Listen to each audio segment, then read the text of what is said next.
सो hey guys what's up, मैं हूं अभिनव कुमार। आप मुझे देख रहे हैं क्लियर सेप ट्यूटोरियल्स पर। आज हमारा breathing and exchange of gases chapter का लेक्चर नंबर 4 है। ठीक है, इसके अंदर हम लोग 3 टॉपिक बेसिकली कवर करेंगे। कौन कौन से? एल्वियोलाई सबसे फर्स्ट में, फिर then exchange zone and conducting zone, then thoracic cage या फिर थोरैसिक चैम्बर या फिर थोरैसिक कैविटी, आप जो भी बोल दो। लेकिन इन तीनों टॉपिक को कवर करने से पहले लास्ट क्लास में याद है मैंने स्ट्रक्चर ऑफ लंग बताया था, तो मैं स्ट्रक्चर ऑफ लंग बताते समय मैं कुछ बातें भूल गया था जिसको मैं अभी डिस्कस कर देता हूं। ठीक है, ओके। और एक बात याद रखो बच्चों, अगर आपने मेरे चैनल पर, मेरे वीडियो पर अगर क्लिक किया है और इस पर्टिकुलर टॉपिक पर अगर आपने क्लिक किया है, ठीक है, तो इसका मतलब जरूर आपको इस टॉपिक में कुछ ना कहीं दिक्कत हो रही होगी।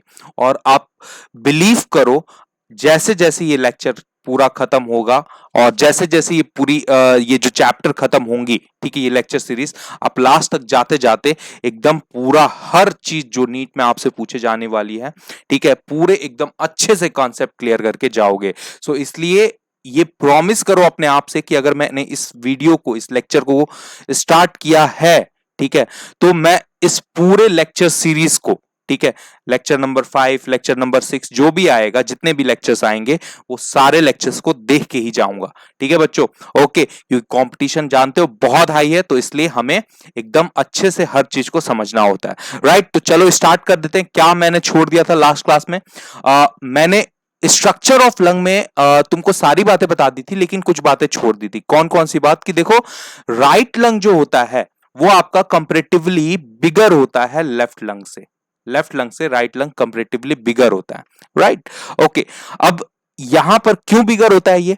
बिकॉज इसके अंदर बच्चों 3 लोब्स हैं। ठीक है, सबसे पहला सुपीरियर लोब है। सबसे पहला कौन सा लोब है? सुपीरियर लोब है। फिर उसके बाद मिडल लोब है और फिर है इंफीरियर लोब। ठीक है, और वहीं अगर तुम लेफ्ट लंग को देखो तो उसमें मिडल लोब क्या हो जाता है? एब्सेंट हो जाता है। तो तुम्हारे पास 2 लोब बच जाते हैं लेफ्ट लंग में, सुपीरियर लोब और इंफीरियर लोब। अब इन दोनों लोब की वजह से ये क्या है? ये छोटा हो गया। बात समझ में आ रही है? लेफ्ट लंग छोटा हो गया। लेफ्ट लंग लंग के अंदर तुम्हारा कार्डियक नॉच प्रेजेंट होता है, जहां पर हार्ट सिचुएटेड होता है। वही राइट लंग में कार्डियक नॉच प्रेजेंट नहीं होता है। ठीक है, इतनी बातें बता दी थी। और उसके बाद अब चूंकि राइट लंग बिगर होता है, इसके अंदर 3 लोब्स होते हैं, लेफ्ट लंग छोटा होता है, इसके अंदर 2 लोब्स होते हैं, तो राइट लंग बिगर होने के कारण इसका वेट अगर हम देखें तो ये भी कंपैरेटिवली ज्यादा होगा। ठीक है, लेफ्ट लंग से। लेफ्ट लंग का वेट कितना होता है? 560 ग्राम होता है। ठीक है, ये बात मैंने नहीं बताई थी। लेफ्ट लंग का वेट जो होता है 560 ग्राम होता है। वही तुम अगर इसका देखो राइट लंग का, तो राइट लंग का वेट तुम्हारा होता है 620 ग्राम। 620 ग्राम होता है राइट लंग का वेट। क्या आप समझ में आया? ठीक है, फिर अब अगली चीज देखो, ये तुम्हारा ट्रैकिया है। ठीक है, ट्रैकिया फिफ्थ थोरैसिक लेवल पर, फिफ्थ थोरैसिक वर्टिब्रा लेवल पर डिवाइड हो गया। किसमें? 2 प्राइमरी ब्रोंकाई में। 2 प्राइमरी ब्रोंकाई, एक ये और एक ये, तो 2 प्राइमरी ब्रोंकाई हो गया। ठीक है, एक ये वाला 1 और एक ये 2। ठीक है, ओके। अब इसके बाद ये प्राइमरी ब्रोंकाई सेकेंडरी ब्रोंकाई में डिवाइड होगा। ठीक है, तो लेफ्ट लंग में कितने सेकेंडरी ब्रोंकाई तुम्हारे पास हो जाएंगे? 3 लोब है तो 3 सेकेंडरी ब्रोंकाई हो गए। ठीक है, और राइट लंग में तुम्हारे पास 3 लोब है तो 3 सेकेंडरी ब्रोंकाई हो जाएंगे। और लेफ्ट लंग में तुम्हारे पास 2 लोब हैं तो 2 सेकेंडरी ब्रोंकाई हो जाएंगे। क्या इतनी बात समझ में आई?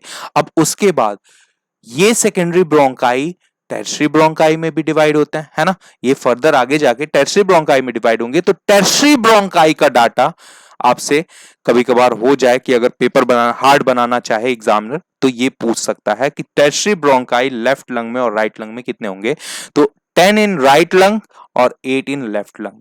और ऐसे ही करते करते और भी बड़ी ब्रांचेस इसकी होती जाएंगी। फुल को हम लोग पूरे कंप्लीट स्ट्रक्चर को हम लोग रेस्पिरेटरी ट्री या फिर ब्रांकियल इंटरक्रॉम के नाम से जानते हैं। ठीक है, network of branching and rebranching of primary bronchi, जिसमें आप देख सकते हो ये ट्रैकिया है, फिर ट्रैकिया डिवाइड हुआ प्राइमरी ब्रोंकाई में, फिर प्राइमरी ब्रोंकाई डिवाइड हुआ सेकेंडरी ब्रोंकाई में, सेकेंडरी ब्रोंकाई डिवाइड हुआ टर्शियरी ब्रोंकाई में, टर्शियरी ब्रोंकाई डिवाइड हुआ ब्रोंक्यूल्स में, और ब्रोंक्यूल्स डिवाइड हुआ टर्मिनल ब्रोंक्यूल्स में, और टर्मिनल ब्रोंक्यूल्स डिवाइड हुआ फिर रेस्पिरेटरी ब्रोंक्यूल्स में। ठीक है, और उसके बाद एल्वियोलर डक्ट तुम्हारा आ गया, और एल्वियोलर डक्ट का लास्ट वाला यहां पर ये वाला पार्ट, इसको हमने बोल दिया एट्रिया, और इसी एट्रिया से अराइज होता है तुम्हारा एल्वियोलाई। सो ये वाला पार्ट जो कहला रहा है ये क्या है, ये है एट्रिया, और इसी एट्रिया से तुम्हारा अराइज हो रहा है एल्वियोलाई। क्या इतनी बात समझ में आई? क्लियर है? अगर समझ में आई तो लाइक करो, अगर जो भी नए हो तो वो सब्सक्राइब करो बच्चों चैनल को। राइट, चलो तो अब आगे बढ़ जाते हैं, आज का लेक्चर स्टार्ट करते हैं। तो आज का लेक्चर हमारा एल्वियोलाई से स्टार्ट होगा। तो एल्वियोलाई, ये जो आपके छोटे छोटे ये दिख रहे हैं ना पेड़ जैसे स्ट्रक्चर है ना, ऐसे बहुत सारे एकदम बहुत सारे बहुत ज्यादा अमाउंट में आपके रहते हैं, दोनों लेफ्ट लंग में और राइट लंग में। अगर मैं एवरेज डाटा की बात पर बताऊं तो अप्रोक्सीमेटली दोनों लंग को मिला के, ठीक है, 300 मिलियन एल्वियोलाई होते हैं बच्चों। 300 मिलियन एल्वियोलाई होते हैं, मतलब कि एक लंग में अप्रोक्सीमेटली 150 मिलियन। राइट, तो दोनों के मिला के कितने हो गए? 300 मिलियन। सो बेसिकली आपने एड वो सुना होगा मूवी में कि स्पंज, आपके स्पंज समान फेफड़े में ज्यादा सिगरेट की मात्रा जाती है। जब मूवी देखने जाते थे कोविड के पहले तो आप सुनते होगे ना कि आपके स्पंज समान फेफड़े में, तो ऐड आता था। तो बेसिकली एकदम स्पंज की तरह लगता है ये देखने में, ठीक है, स्पंज की तरह। Okay, so basically alveoli are the structural and functional unit of lung. ठीक है, structural and functional unit of lung, अगर ये नहीं है तो लंग का कोई वजूद ही नहीं है बच्चों। ठीक है, so approximately 300 million alveoli in both lungs are present. अब बात करते हैं एल्वियोलाई के वॉल की। वॉल की अगर बात करें तो आउटर लेयर जो होती है वो लाइंड होती है येलो फाइब्रस कनेक्टिव टिश्यू से, और इनर लेयर जो होती है वो सिंपल स्क्वैमस एपिथेलियम से लाइंड होती है, बनी होती है। और ये क्वेश्चन जो है ना, ये क्वेश्चन बहुत ज्यादा पूछा जाता है कि एल्वियोलाई की लाइनिंग, ठीक है, कौन सी है। ठीक है, एग्जामिनर खासकर ऐसे पूछ देगा कि एल्वियोलाई की लाइनिंग, एल्वियोलाई किससे लाइंड है।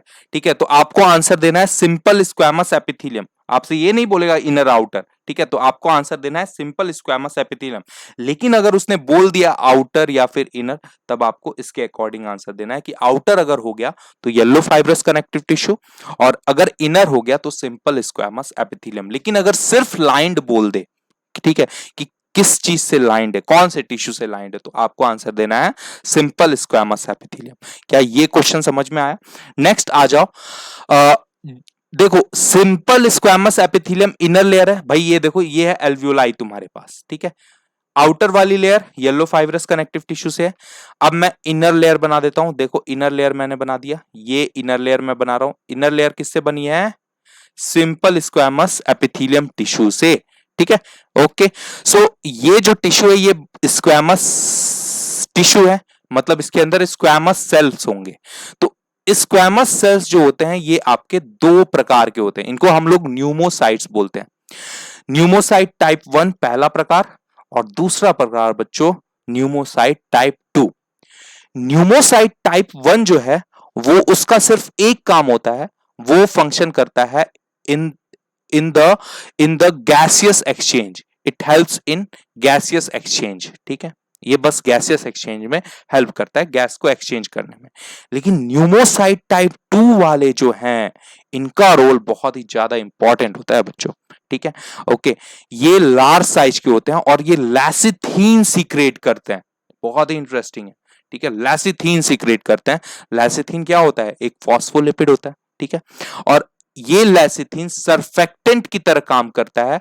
अब सरफेक्टेंट की तरफ काम करता है जिसके वजह से सरफेस टेंशन जो होती है एल्वियोलाई की वो हो जाती है रिड्यूस, और इसके वजह से एल्वियोलाई कोलैप्स होने से बच जाता है, टूटने से, ब्रेक होने से बच जाता है। तो ये होता है न्यूमोसाइट टाइप 2। क्या यहां तक क्लियर हुआ? बेसिकली जब भी हम एल्वियोलाई को बना रहे हैं ना बच्चों स्ट्रक्चर में, तो हम एल्वियोलाई को कुछ ऐसा बना रहे हैं, ये लो, ये है ट्री समान, पेड़ के समान, ये तुम्हारी एल्वियोलाई होगी। ठीक है, लेकिन ये एल्वियोलाई एक्चुअली में पता है क्या है? Alveoli is the plural word. Plural word, singular क्या होगा सर? सिंगुलर होगा एल्वियोलस। एल्वियोलस। अब समझो, ध्यान से समझना बच्चों, बहुत ध्यान से। ये जो इतना सारा, नेक्स्ट स्ट्रक्चर देखते हैं। देखो ये पूरा स्ट्रक्चर जो तुम देख रहे हो यहां पर, इतना, ये पूरा, ये इतना, इस पूरे को तुम क्या बोल दोगे? एल्वियोलाई बोल दोगे, जो कि बना होता है 8 to 10 एल्वियोलस से। कितने से? 8 to 10 एल्वियोलस से। सो ये जो एक कर्व आपको दिखाई दे रही है, ये होता है एल्वियोलस। क्या होता है? ये होता है एल्वियोलस। तो ऐसे 8 से 10 एल्वियोलस तुम्हारे पास होंगे, तब जाके तुम एक एल्वियोलाई बनाओगे। बात समझ में आ रही है? कोई दिक्कत? ओके। और एल्वियोलाई टोटल लंग्स में कितने प्रेजेंट है बच्चों? ठीक है, एल्वियोलाई टोटल लंग्स में कितने प्रेजेंट है तुम्हारे पास? तो तुम्हारे पास है 300 मिलियन। अब कितने एल्वियोलस प्रेजेंट होंगे? तो तुम 300 मिलियन को 8 या फिर 10 से इंटू कर दो। ठीक है, सो उतना हो तुम्हारा प्रेजेंट होगा एल्वियोलस। क्या इतनी बात समझ में आई सबको? कोई दिक्कत हुआ? ठीक है, अब हम क्या करते हैं, हम एक एल्वियोलाई में से एक एल्वियोलस को उठा के उसको जरा देखते हैं।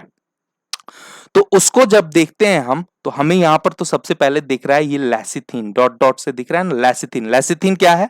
लेसिथिन कौन सीक्रेट किया बच्चों? Pneumocyte type second. न्यूमोसाइट जो सेल्स है, स्क्वैमस सेल्स है, उसका टाइप सेकंड ने लेसिथिन सीक्रेट किया। इस लेसिथिन के वजह से क्या हुआ? सरफेस टेंशन रिड्यूस हो गई। क्या हो गई?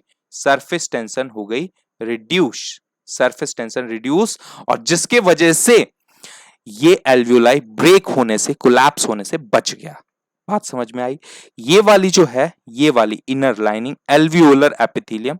एल्वियोलर एपिथेलियम कौन सी एपिथेलियम है? Simple squamous epithelium, right. So ये है एल्वियोलर एपिथेलियम। फिर यहां पर है ये कैपिलरीज है, ये कैपिलरी है। ठीक है, ये कैपिलरी एंडोथीलियम है, राइट बच्चों? ओके। फिर उसके बाद ये जो इतनी है, ये इसको हम लोग बोलते हैं रेस्पिरेटरी मेम्ब्रेन। इसी रेस्पिरेटरी मेम्ब्रेन के थ्रू गैसेस एक्सचेंज हो गया। भैया देखो, गैस आया O2 यहां पर, ठीक है, O2 आया यहां पर। अब यहां पर इसका क्या हो रहा है? डिफ्यूजन हो रहा है। यहां पर डिफ्यूजन हो रहा है, राइट। और इधर से कार्बन डाइऑक्साइड आ रहा है टिश्यू से। ठीक है, सो टिश्यू से ब्लड में आया, कैपिलरीज में ब्लड है तुम्हारी। ठीक है, ओके। सो ब्लड में आया, अब ब्लड से यहां पर डिफ्यूजन हो रहा है एल्वियोलाई के अंदर। कार्बन डाइऑक्साइड यहां पर आ रहा है। बात समझ में आ रही है? तो देखो कैसे रेस्पिरेटरी मेम्ब्रेन फंक्शनिंग कर रहा है। कोई दिक्कत हुई क्या? ठीक है, सो इस तरीके से तुम्हारा गैसियस एक्सचेंज हो रहा है। आई थिंक ये कॉन्सेप्ट क्लियर हो गया होगा। ठीक है, लेकिन एक बात है, ये जो डिफ्यूजन हो रहा है ना, ये डिफ्यूजन इतने इजीली नहीं हो रहा है। इसके लिए कुछ जगह जरूर बनाई है। ठीक है, ये इसके लिए जगह जरूर है, और उन जगह को हम लोग बोलते हैं बच्चों पोर्स ऑफ कुन। ठीक है, उन जगह को हम लोग बोल देते हैं पोर्स ऑफ कुन।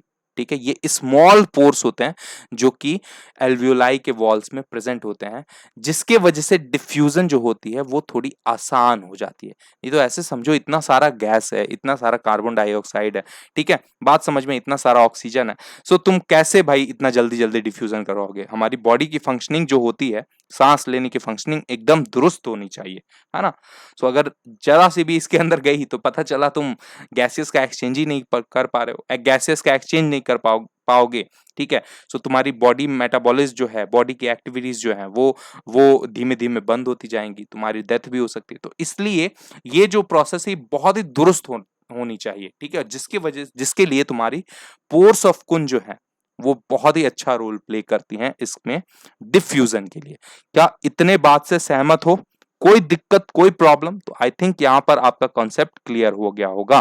ठीक है, हमारे चैनल का नाम है बच्चों क्लियर सेप्ट ट्यूटोरियल्स, और क्लियर सेप्ट ट्यूटोरियल्स, क्लियर सेप्ट पता है कैसे बनाए? क्लियर सेप्ट कैसे मैंने बनाया? देखो, कंसेप्ट, कंसेप्ट, क्लियर कंसेप्ट। ठीक है, क्लियर कंसेप्ट, तो ये क्लियर और इसका सेप्ट, तो क्लियर सेप्ट ट्यूटोरियल्स बन गया, जिसमें आपके हर एक कंसेप्ट को क्लियर किया जाएगा। तो यही इस चैनल का मकसद है, और हमें बच्चों डॉक्टर्स की कमी को पूरा करना है, ये इस चैनल का बहुत बड़ा मकसद है। ठीक है, आज 1000 पेशेंट पर, ठीक है, कोविड के दौरान में तुम्हारे एक डॉक्टर लगभग मौजूद है। ठीक है, सो इस देखो कितनी बड़ी क्राइसिस चल रही है। बात समझ में आ रही है? तो हमें डॉक्टर्स चाहिए, और जिसके लिए ये क्लियर सेप्ट ट्यूटोरियल्स आपको टीच कर रहा है, ऐसे एस्पिरेंट को टीच कर रहा है जो मेडिकल में अपना फ्यूचर बनाना चाहते हैं। ठीक है, तो इसको सपोर्ट करो, लेक्चर को लाइक करो, शेयर करो।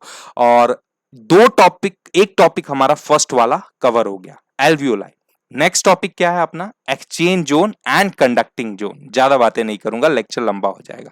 चलो, तो आ जाओ एक्सचेंज जोन और कंडक्टिंग जोन के बारे में समझ लेते हैं बच्चों। देखो, यहां पर तुम्हारा एक्चुअली में एक्सचेंज जोन और कंडक्टिंग जोन क्या होता है समझते हैं। देखो, हवा तुमने लिया, ऑक्सीजन, ठीक है, O2 लिया, O2 तुम्हारे एक्सटर्नल नॉस्ट्रल में गया, ठीक है। एक्सटर्नल नॉस्ट्रल में जब चला गया तब उसके बाद गया वेस्टिबुलर रीजन में, रेस्पिरेटरी रीजन में, ऑल्फैक्टरी रीजन में। ये तीनों क्या है बच्चों? What are these? These are the nasal chamber. These are the part of, these are the region of nasal chamber. ये किसके रीजन है? ये nasal chamber के रीजन है, ठीक है। तो O2 nasal पैसेज से होते हुए nasal chamber में एंटर करता है, ये बात आपकी एनसीईआरटी में लिखी गई है। फिर उसके बाद इंटरनल नॉस्ट्रिल्स पर आता है, इंटरनल नॉस्ट्रिल से वो आ जाता है फेरिंग्स में, ठीक है, वो आ जाता है फेरिंग्स में।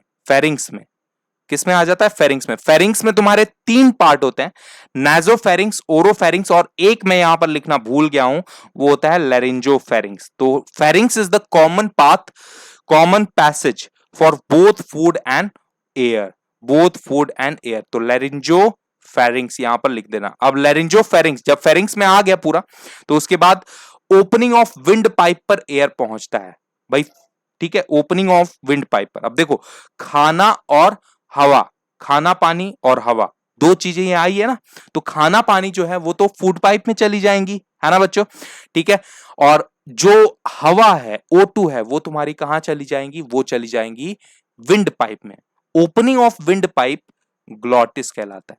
अब ग्लॉटिस के बाद लैरिंग्स पर जाएंगी, ठीक है। लैरिंग्स के बाद तुम्हारा ट्रैकिया में ट्रेवल करेंगी, ट्रैकिया में उसके बाद 1 डिग्री ब्रोंकाई, फिर 2 डिग्री ब्रोंकाई, फिर 3 डिग्री ब्रोंकाई, फिर ब्रोंक्यूल्स, देन टर्मिनल ब्रोंक्यूल्स, यहां तक आ जाएंगी हवा। O2 जो है तुम्हारा यहां तक आ जाएगा। अब देखो, ये जो यहां पर बेसिकली हो क्या रहा है, चल क्या रहा है, ये एयर जो है, O2 जो है, वो एक्चुअली यहां पर ये ट्रांसपोर्ट हो रहा है ना भाई। पहले एक्सटर्नल नॉस्ट्रल में गया, फिर नेजल चैम्बर में, फिर फेरिंग्स में, फिर तुम्हारा ट्रैकिया में गया, फाइनली टर्मिनल ब्रोंक्यूल्स तक आया, ठीक है, ओके।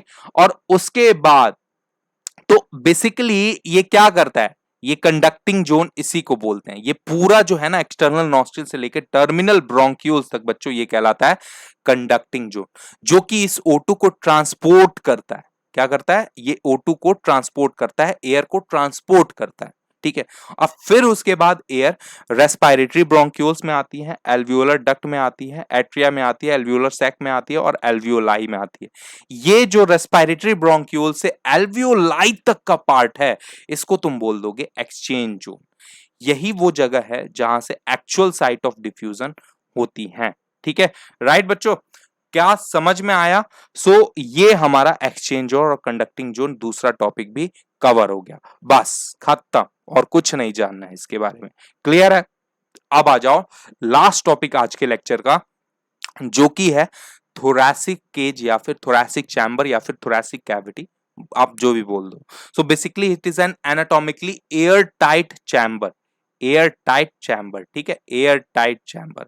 मतलब एक तरीके से अपने जैसे आपने हवा भरा अपने अंदर, ठीक है, सांस लिया आपने, लंग्स में O2 गया, ठीक है, मतलब जैसे जैसे सांस, तो अकॉर्डिंगली वॉल्यूम के अकॉर्डिंग, एयर के अकॉर्डिंग ये क्या होता है, इसकी पोजीशनिंग, इसकी वॉल्यूम चेंज होती रहती है, तो इसलिए इसको एयर टाइट चैम्बर बोला गया है, ठीक है। तो एयर के अकॉर्डिंग इसके अंदर चेंजेस आने लगते हैं इस चैम्बर के अंदर।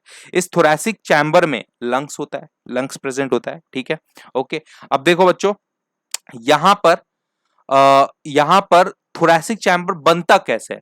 तो देखो, मेरे को अगर तुम सामने से देख रहे हो, ठीक है, देखो ये मेरी फोटो है, ठीक है, अगर मुझे तुम सामने से देख रहे हो, यहां से, तो ये वाली साइड, मेरी सामने वाली साइड कौन सी साइड हो जाएगी बच्चों?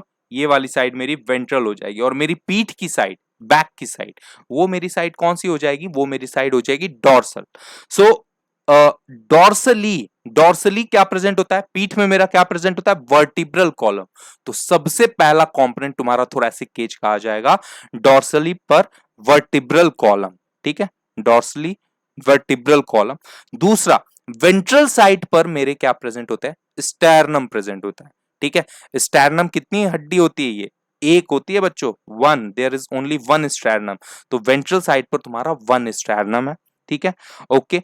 तीसरा, लेटरली साइड साइड में तुम्हारे रिब्स प्रेजेंट होंगे, ठीक है, रिब्स प्रेजेंट होंगे। और लोअर साइड में तुम्हारा क्या प्रेजेंट रहेगा, डोम शेप्ड डायफ्राम। बहुत लोगों को डोम का मतलब नहीं पता होता है। तो डोम का मतलब होता है जो मस्जिद वगैरह देखते हो आप लोग, जैसे या फिर कोई मंदिर उंदिर, तो उसके ऊपर जो गुंबद होता है ना, डोम शेप का होता है, वही गुंबद को डोम शेप बोलते हैं, ठीक है। सो दीज आर डोम। सो ये बेसिकली डोम शेप का डायफ्राम होता है, ठीक है, डोम शेप का, कोई दिक्कत। सो ये ऐसा ऐसा, तो इन चारों पार्ट से तुम्हारा क्या हो जाता है, इन चारों चीजों से मिलके बन जाता है तुम्हारा थोरैसिक चैम्बर, और इसी के अंदर लंग्स तुम्हारी रखी जाती हैं, लंग्स तुम्हारी सिचुएटेड होती हैं। सो बेसिकली ये जो तुम्हारा एनाटॉमिकल सेटअप है लंग्स का, ये एनाटॉमिकल जो सेटअप है, इसका फायदा क्या है कि the anatomical setup of lungs in thorax इस, इसको इस तरीके से रखा गया है कि कोई भी चेंज अगर वॉल्यूम में आएगा, ठीक है, कोई भी चेंज अगर वॉल्यूम में आएगा, ठीक है, एयर के वॉल्यूम में, ठीक है, सो थोरैसिक कैविटी के वॉल्यूम में, तो वो तुम्हारे लंग्स पर अफेक्ट करेगा, it will reflected in the lungs, ठीक है। सो ये हो गया थोरैसिक के तुम्हारा आज का लास्ट टॉपिक। आई होप बच्चों आपको लेक्चर पसंद आया होगा, ठीक है। अगर पसंद आया होगा तो बच्चों लाइक ठोको, ठीक है, शेयर करो, ठीक है। इतनी मजेदार सेशंस चल रहे हैं, ठीक है, आपके सपोर्ट से ही ये आगे बढ़ सकता है, ठीक है। चलो, लव यू बच्चा पार्टी, मिलते हैं नेक्स्ट लेक्चर में कल।